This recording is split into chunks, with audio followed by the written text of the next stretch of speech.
അള്ളാഹുവിനെ ഒരു മനുഷ്യൻ ഓർത്തു കഴിഞ്ഞാൽ, അള്ളാഹുവിനെ ഒരു മനുഷ്യൻ ഒരു വിഷയത്തിന് മുൻകരുതലാക്കി വച്ചാൽ കാവൽ ലഭിക്കുമെന്ന് ഉറപ്പാണ്, വിഷയങ്ങൾ പൂർത്തീകരിക്കപ്പെടുമെന്ന് ഉറപ്പാണ്.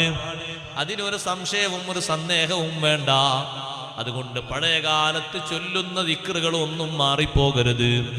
ഒരു കള്ളനും വീട്ടിലേക്ക് വന്ന് കയറാതിരിക്കാൻ ഏറ്റവും വലുത് CCTV-യെക്കാളും വലുത്. CCTV ഉണ്ടാക്കുന്നത് മനുഷ്യനല്ലേ? കേടുവരുത്താനുള്ള കഴിവും മനുഷ്യനില്ലേ? പലയിടത്തും കേടുവരുത്തിയ രൂപങ്ങൾ നിങ്ങൾ കണ്ടില്ലേ? CCTV ഉണ്ടായാലും ഇല്ലെങ്കിലും വലിയ കാവലേതാണ്? നിന്റെ വാതിൽ നീ അടക്കണം. ബിസ്മില്ലാഹി ചൊല്ലിക്കൊണ്ട് നീ അങ്ങ് പൂട്ടുവെക്കണം. അതേ, നിന്റെ പാത്രങ്ങൾ നീ മൂടിവെക്കണം. വദ്കുരിസ്മല്ലാഹി അലൈഹി എപ്പോഴും ചൊല്ല.